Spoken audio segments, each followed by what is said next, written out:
एक सर्प ने बताया, चाहे कितनी ही पतिव्रता नारी हो, यह 3 बातें उसे कभी मत बताना, नहीं तो मुंह दिखाने के लायक नहीं रहोगे। प्राचीन समय की बात है, एक जंगल से एक सपेरों का झुंड कहीं जा रहा था। सपेरे एक सुनसान जंगल से होकर निकल रहे थे। एक जगह उन्हें घनी छायादार वृक्ष नजर आया, तो सपेरे उस वृक्ष की छाया में बैठकर आराम करने लगे। इस वृक्ष के पास एक विशाल सांपों की बांदी थी। एक सपेरे ने जान लिया कि हमें कोई सर्प मिल सकता है। सपेरों का तो काम ही होता है सांपों को पकड़ना। उसने अपने साथियों से कहा कि हमें यहाँ पर बिल खोदकर देखना चाहिए। सपेरों ने आपस में विचार किया और सपेरों ने उस उपाय के लिए बिल खोदना शुरू कर दिया। उस बिल से एक बहुत ही भयंकर काला नाग निकला। सपेरों ने उस नाग को पकड़ लिया और पकड़कर अपने पिटारे में बंद कर दिया। सभी सपेरे उस सर्प को पिटारे में रखकर वहां से चलने लगे। चलते चलते उन सपेरों ने विचार किया कि हम इस नाग का जहर निकाल देते हैं। कुछ दूर आगे चलने पर उन्होंने उस पिटारे को खोल लिया जिसमें वह नाग बंद था। सपेरों ने जब पिटारे को खोलकर देखा तो सभी सपेरे उस पिटारे को देखकर हैरान रह गए कि इस पिटारे के अंदर से नाग गायब हो चुका था और उस जहरीले नाग की जगह उस पिटारे में एक बहुत ही सुंदर और कीमती नौलखा हार रखा हुआ था। उस नौलखा हार को देखकर सपेरे बड़े प्रसन्न हुए।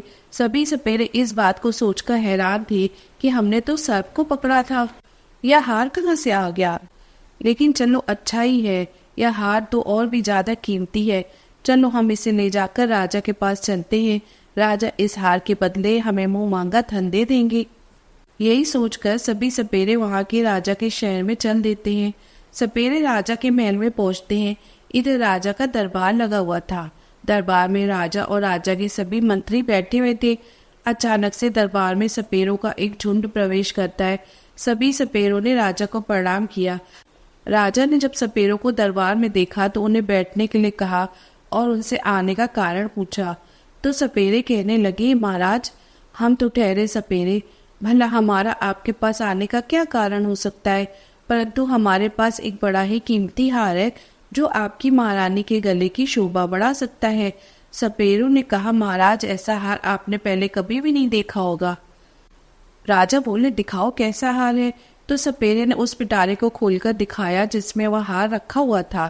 तो वह विचित्र हार को देखकर राजा सहित सारा दरबार आश्चर्यचकित रह गया कि वास्तव में उन्होंने ऐसा हार पहले कभी नहीं देखा था।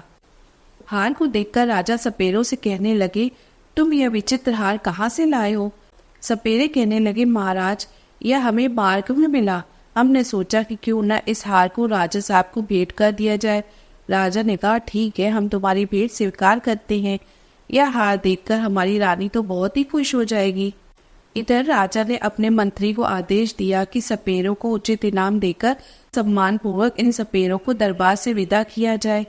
सपेरे खूब सारा धन लेकर दरबार से विदा हुए और राजा ने वो हार टोकरी सहित अपने पास रख लिया।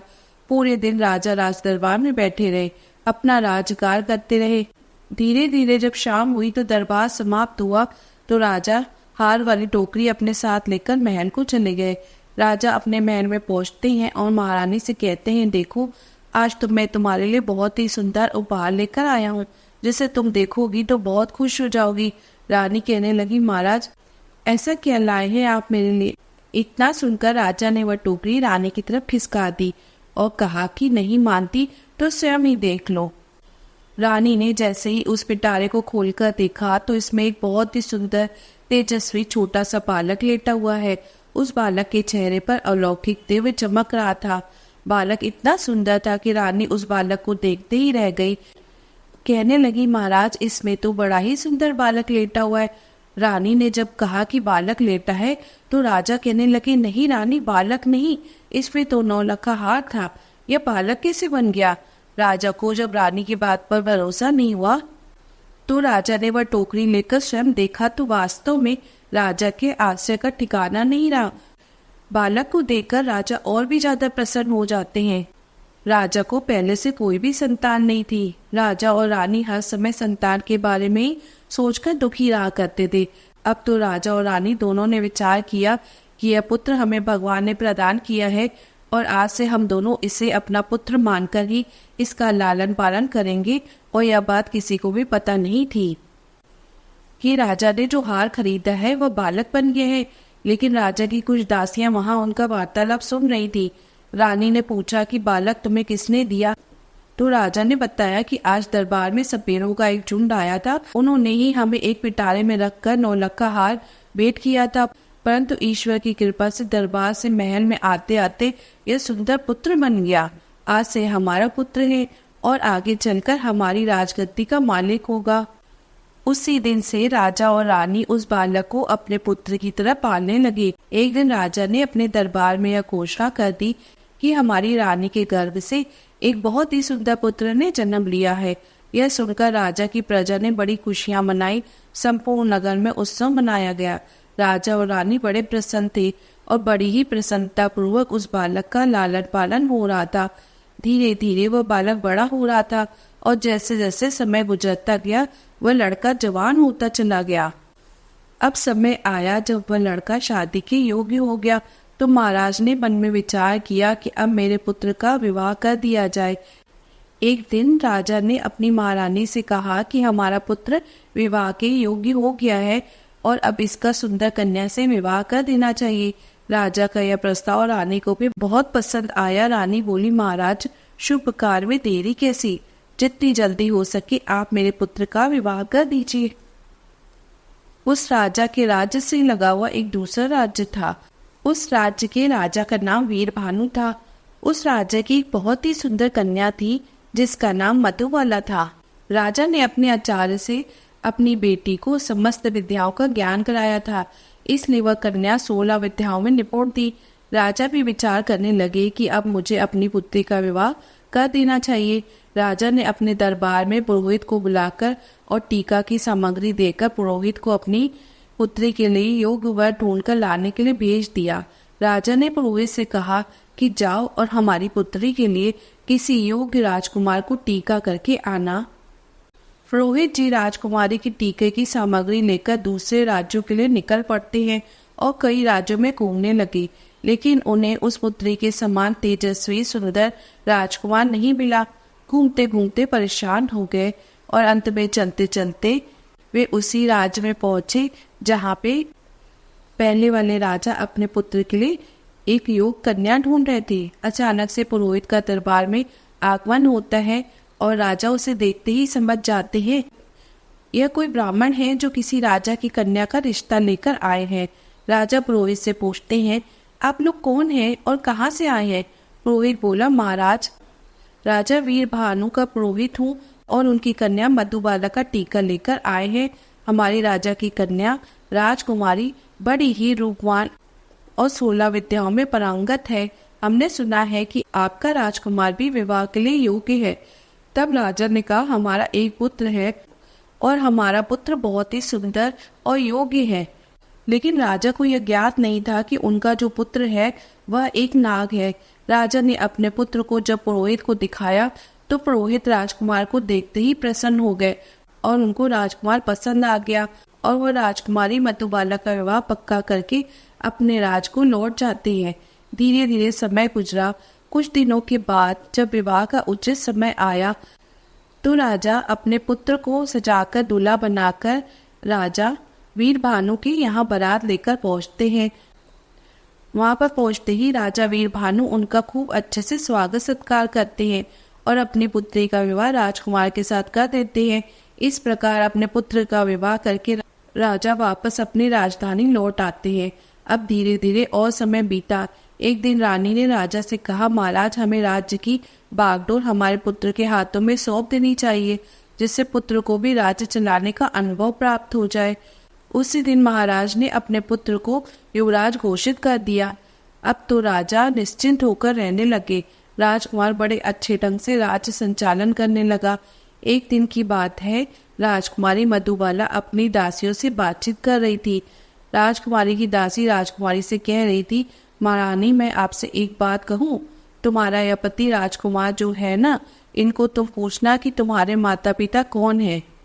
दासी की बात सुनकर मधुबाला को बड़ा ही आश्चर्य हुआ। मधुबाला कहने लगी, यह तुम क्या कह रही हो? क्या हमारे पति राजकुमार अपने पिता राजा के पुत्र नहीं हैं? तब दासी कहती, नहीं राजकुमारी, तुम बड़ी भूल कर रही हो, यह उनका पुत्र नहीं है। मैं इतना तो नहीं जानती कि राजकुमार के वास्तविक माता पिता कौन है, पर इतना जानती हूँ कि राजकुमार महाराज के पुत्र नहीं है। आप स्वयं अपने पति से पूछ लेना। तब तो राजकुमारी मधुबाला के मन में भी अपने पति के लिए शंका उत्पन्न होने लगी। राजकुमारी मन में सोचने लगी कि आज शाम को जब राजकुमार महल में आएंगे तो मैं उनसे यह बात अवश्य पूछूंगी। राजकुमार जब शाम को महल में आते हैं तो राजकुमार की पत्नी मधुबाला राजकुमार से कहती है, महाराज मैं आपसे एक प्रश्न पूछना चाहती हूँ। राजकुमार कहते हैं, पूछो रानी, क्या पूछना चाहती हो? तब राजकुमारी पूछती है कि मुझे यह बताइए कि तुम्हारे माता पिता कौन है और तुम किस वंश के हो। यह बात सुनकर राजकुमार कहने लगा, रानी क्या तुम्हारी मति मारी गई है? महाराज और महारानी मेरे ही माता पिता हैं। तब मधुबाला बोली कि नहीं महाराज, आप मुझसे कुछ छुपा रहे हैं, कृपया सच सच बताइए। आपको माँ गंगा की कसम, आप मुझे यह भेद जरूर बताएं। अब यह बात सुनकर राजकुमार बड़े धर्म संकट में फंस जाते हैं। राजकुमार सोचने लगे, आज किसी न किसी ने इसके मन में यह प्रश्न पैदा कर दिया है, इसको जरूर किसी ने बहकाया है और यह पूछे बिना नहीं मानेगी। राजकुमार ने अपनी पत्नी को बहुत समझाया, देखो मैं महाराज का ही पुत्र हूँ, तुम क्यों व्यर्थ में मेरा दिमाग खराब कर रही हो। तो राजकुमारी हट कर गई कि अब तो तुम्हें मुझे बताना ही पड़ेगा कि तुम किस वंश के हो और तुम्हारे माता पिता कौन है। अब तो राजकुमार सोचने लगा कि लगता है मुझे इसको बताना ही पड़ेगा, यह पूछे बिना मानेगी नहीं। राजकुमार बार बार अपनी पत्नी से कहता है कि मान जाओ, अब भी समय है, यह बात तुम मुझसे मत पूछो वरना तुम बहुत पछताओगी। लेकिन राजकुमारी तो मानो जिद ही कर बैठी थी, कहने लगी, बताओ नहीं तो मैं भोजन ग्रहण नहीं करूंगी, मैं समझूंगी तुम मुझसे झूठा प्रेम करते हो। यह बात सुनकर राजा का पुत्र कहने लगा कि ठीक है, नहीं मानती हो तो ठीक है, तुम्हें यह बताऊंगा, पर यहाँ नहीं, हम कल महलों के बाहर वन विहार के लिए चलेंगे और वहां चलकर मैं तुम्हें सब कुछ बता दूंगा। अब तो रथ सजाया, उसमें राजकुमार और राजा की पत्नी मधुबाला दोनों बैठ जाते हैं और वन विहार करने का बहाना करके दोनों महलों से निकल जाते हैं और एक नदी के किनारे आ जाते हैं। नदी को देखकर राजकुमारी मधुबाला कहने लगी, महाराज आप मुझे इस नदी के पास लेकर क्यों आए हैं? क्या इस नदी से तुम्हारा कोई संबंध है? तब राजकुमार कहता है, मैं फिर तुमसे कहता हूँ कि मान जाओ और मुझसे मेरे वंश के बारे में कुछ मत पूछो, वरना तुम्हें बहुत पछताना पड़ेगा। पर किसी ने सच ही कहा है, राजहट, बालहट, त्रियाहट, ये बड़े ही बुरे हट होते हैं। राजकुमार के समझाने पर राजकुमारी नहीं मानी और कहने लगी, महाराज मुझे यह जरूर बताओ कि तुम्हारे माता पिता कौन है और तुम किस वंश की हो। राजकुमारी मधुबाला जब नहीं मानती है, राजकुमार उस नदी में नीचे उतर जाता है और कमर तक के जल में जब तक वह पहुंच जाता है तो कहने लगता है, रानी अभी भी समय है, मुझसे यह बात मत पूछो, अभी कुछ नहीं बिगड़ा है। लेकिन राजकुमारी कहने लगी, चाहे कुछ भी हो जाए लेकिन मैं यह बात पूछकर ही मानूंगी। इस प्रकार राजकुमार नदी के गहरे जल में उतर जाते हैं। जब छाती तक जल में पहुंच जाता है तो राजकुमार फिर रानी को समझाकर बोलता है, रानी मान जाओ, आपका पूछना मुझे आपसे दूर कर सकता है। राजकुमारी बोली, चाहे कुछ हो जाए आप इस भेद को मेरे सामने जरूर रखोगे। जब राजकुमार और आगे बढ़ा और जब अपने मुख के बराबर जल में आया तो कहने लगा, रानी अभी तेरे पास समय है, यह जानने की कोशिश मत करो कि मैं कौन हूँ। परंतु रानी नहीं मानी। फिर क्या था, राजकुमार ने अपना असली नाग का रूप धारण कर दिया और नदी के जल के ऊपर अपना फन दिखाने लगा। अपना फन दिखाने के बाद वह नदी के अंदर समा गया और फिर निकलकर बाहर नहीं आया। राजकुमारी मधुबाला ने राजकुमार को खोजने की बहुत कोशिश करी, मगर राजकुमार का कहीं भी पता नहीं चला।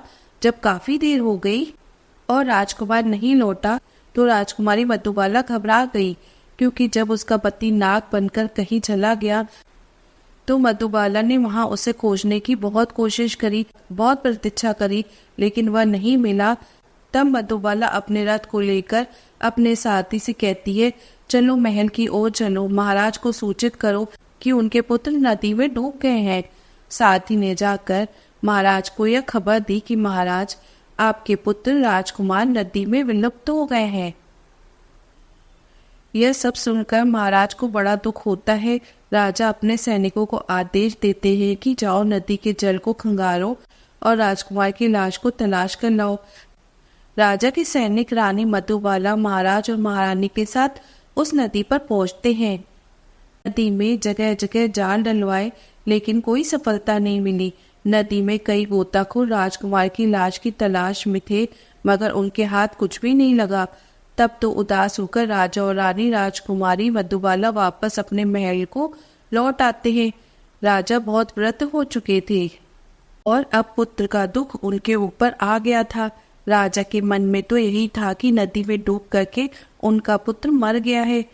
महारानी मधुबाला भी बहुत दुखी रहने लगी और मन में अपने आप को कोसने लगी कि मैंने बहुत बुरा किया। मेरे ही कर्मों के कारण आज मेरा पति मुझसे दूर चला गया।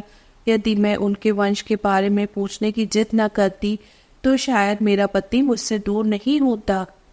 लेकिन राजकुमारी मधुबाला बड़ी विद्वान थी, 16 विद्याओं में निपुण थी। काफी सोच विचार के बाद उसे एक तरकीब सोचती है। राजकुमारी ने अपने संपूर्ण नगर में घोषणा करवा दी कि कोई भी व्यक्ति उसे कोई नई बात सुनाएगा तो उसके बदले में उसे एक उचित इनाम दिया जाएगा, चाहे कोई आप बीती होए या फिर प्राचीन घटना से संबंधित होए। कोई भी कहानी या कथा जो कुछ भी होए, जो कोई भी सुनाएगा उसे उचित इनाम दिया जाएगा। अब तो मधुबाला रोज कथा सुनती। रानी मधुबाला के पास कथा सुनाने वालों की भीड़ लगी रहती। कोई रामायण की कथा सुना रहा है, कोई किसी राजा का इतिहास सुनाता। अब तो राजकुमारी मधुबाला का यही काम था। वह सुबह से लेकर शाम तक नई नई कहानियों को सुनती रहती थी। इस प्रकार कुछ समय निकला। एक दिन क्या हुआ, उसी राज्य का एक बूढ़ा आदमी पास के ही एक जंगल से गुजर रहा था। उस बूढ़े आदमी को उस जंगल को पार करते करते जंगल में ही रात्रि हो गई। जब रात्रि हो गई तो वह मन में सोचने लगा कि अब रात में आगे जाना ठीक नहीं है, क्योंकि जंगल में आगे हिंसक पशु भी मिल सकते हैं। यही सोचकर बूढ़ा आदमी उस जंगल में एक पीपल के पेड़ के ऊपर चढ़कर बैठ जाता है। रात्रि का समय था। वृद्ध व्यक्ति को डर के मारे नींद ही आ रही थी। इधर रात के 12 बजे का समय होता है। उसने देखा कि बाहर एक झाड़ू लगाने वाला आया और पूरे जंगल में उसने झाड़ू लगा दिया। और फिर उसने देखा कि एक पानी का छिड़काव करने वाला आया, उसने भी हर जगह पानी का छिड़काव कर दिया। और उसके बाद वहां पर कुर्सियां लगनी शुरू हो गई। फिर एक सिंहासन आता है। बूढ़ा आदमी पीपल पर बैठा बैठा यह सब देख रहा था। उसने देखा कि वहां पर सभा होने लगी। वह बूढ़ा व्यक्ति बहुत घबरा रहा था और मन में सोच रहा था कि ये सब क्या हो रहा है और यह लोग कौन हैं और आज क्या ये मुझे जिंदा छोड़ेंगे या नहीं। वहां एक एक करके विचित्र अतिथि आने शुरू हो गए थे। वह विचित्र इसलिए थे क्योंकि उनका आधा शरीर सर्प का था और आधा शरीर मनुष्य का था। दिव्य शरीर वाले नाग देखने में बड़े भयंकर लग रहे थे। उनका दरबार वहां सज रहा था और जब सभी लोग वहां पर आ गए तो वहां 2 सिंहासन थे और उन दोनों सिंहासन पर कुछ देर बाद नागों के राजा और उनके पुत्र युवराज दोनों वहां आकर बैठ जाते हैं। संपूर्ण दरबार ने उनका बड़ा ही स्वागत किया। उनके बीच चर्चा होनी थी, वह चर्चाएं हो रही थी और जो राजकुमार था उस नागराज का पुत्र चुपचाप नीचे गर्दन किए हुए बैठा था। उस दरबार में इस बात की चर्चा हो रही थी कि राजकुमार का विवाह किया जाए। विवाह के संबंध में चर्चाएं चल रही थी। अब राजकुमार के विवाह का नाम आया तो उसने नीचे गर्दन कर ली और बड़ा उदास हो जाता है। कुछ समय तक उसकी चर्चाएं चलती रहीं और इधर वह वृद्ध आदमी उस पीपल के पेड़ पर बैठा हुआ उन सभी बातों को सुन रहा था और वह मन ही मन सोचने लगा कि यहाँ किस बात की चर्चा हो रही है और कौन लोग हैं। लगता है आज मैं इनके हाथ जीवित नहीं बच पाऊंगा। डर के कारण वह उस वृक्ष की एक डाली पर चिपका हुआ लेटा था। इधर 3-4 घंटे के बाद दरबार वहां से भंग होता है।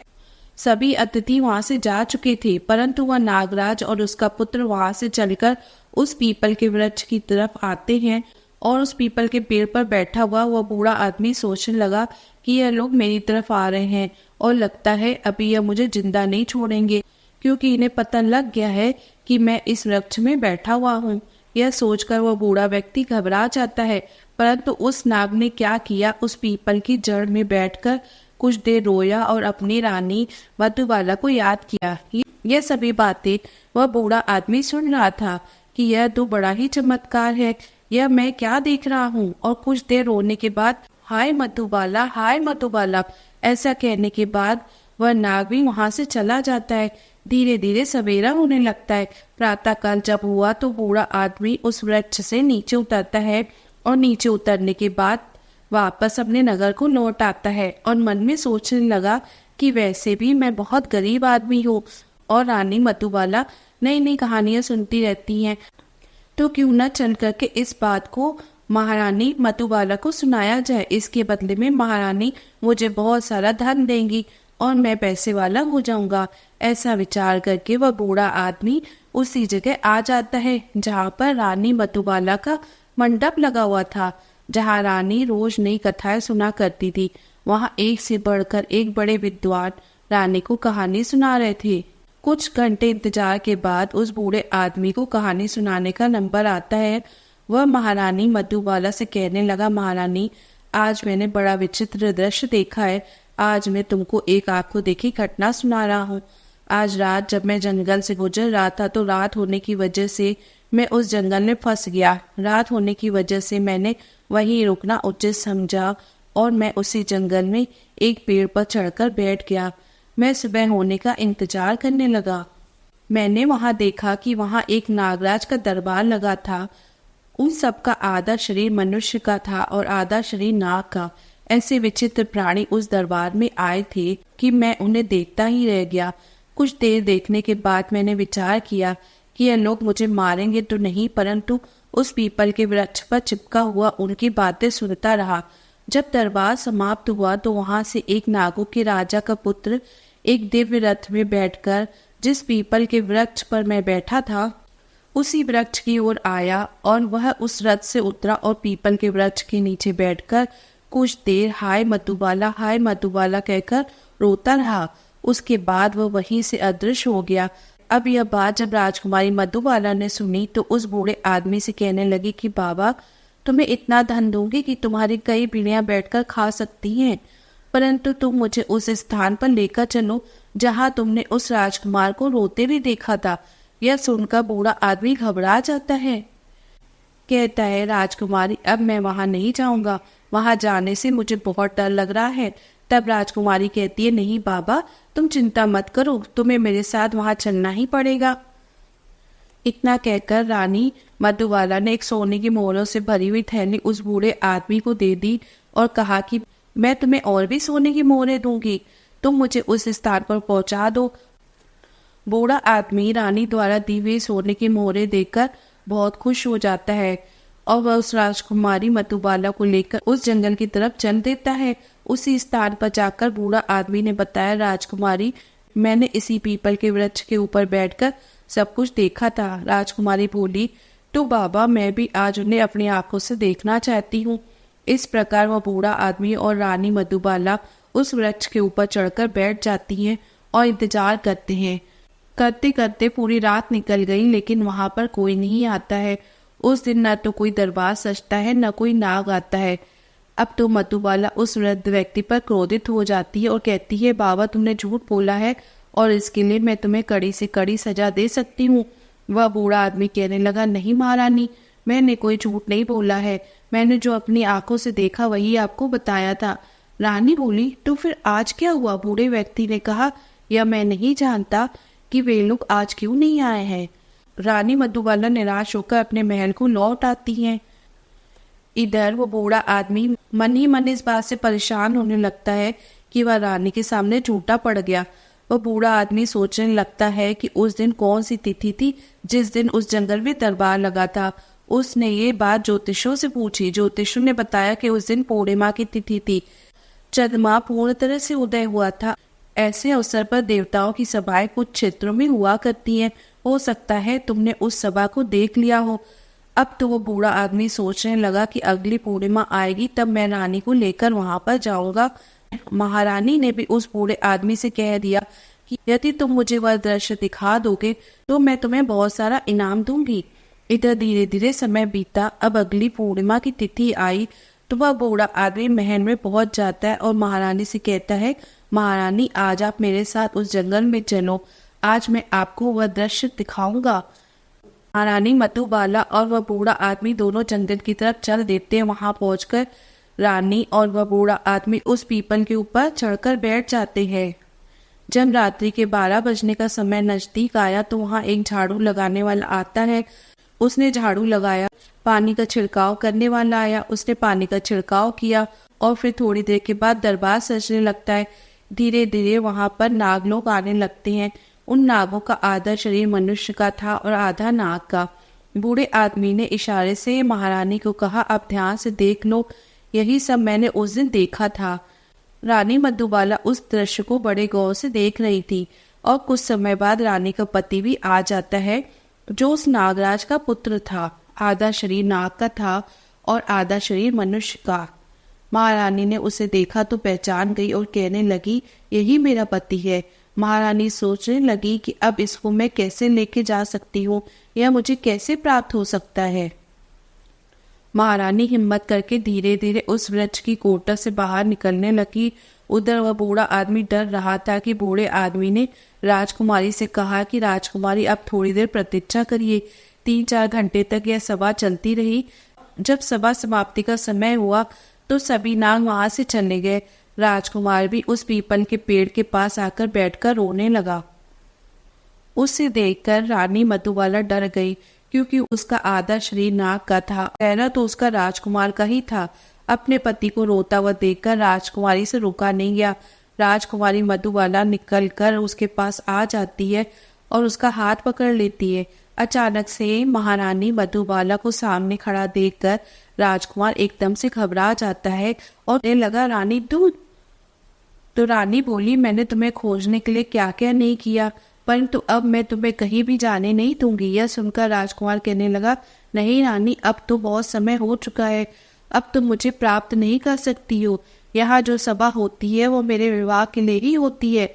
मेरे पिता इस सभा में मेरे विवाह का प्रस्ताव रख चुके हैं और जब तीसरी सभा होगी तो उस सभा में मेरा विवाह तय हो जाएगा। और जब मेरा विवाह तय हो जाएगा तो बताओ मैं तुम्हारे साथ कैसे रह पाऊंगा। मुझे तो अपनी इस पत्नी के साथ ही रहना पड़ेगा।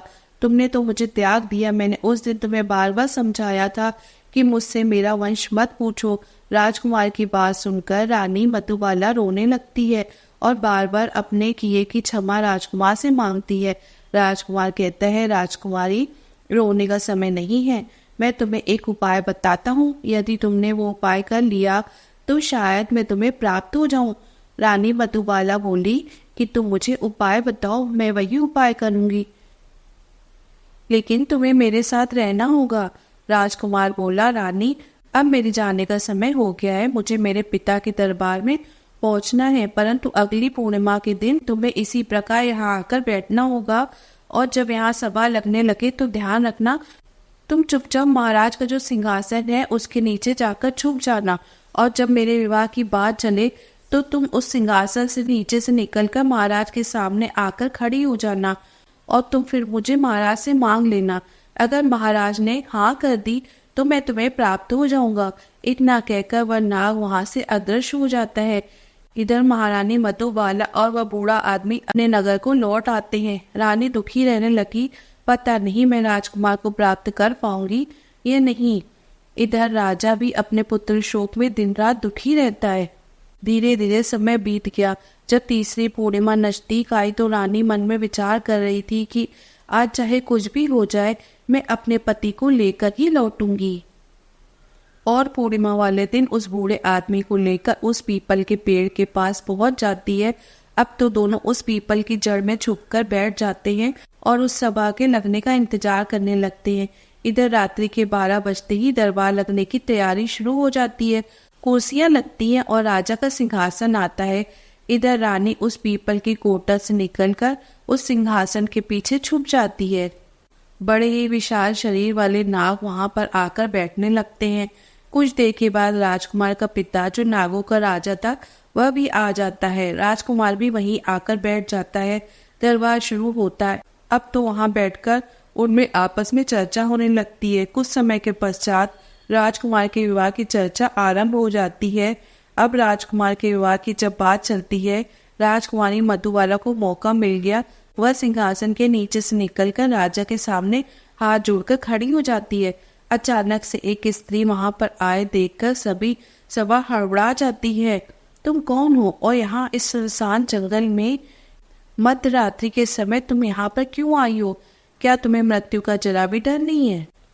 जानती हो कि हम सब लोग नाग हैं और नाग लोग कितने जहरीले होते हैं, ये तुम्हें नहीं छोड़ेंगे। यह बात सुनकर मधुबाला कहने लगती है, महाराज मुझे डर किसी बात का नहीं है, मैं तुम्हारी पुत्रवधू हूँ, तुम्हारे राजकुमार मेरे पति हैं, न मानो तो उनसे ही पूछ लो, इनके साथ मेरा विवाह हुआ है।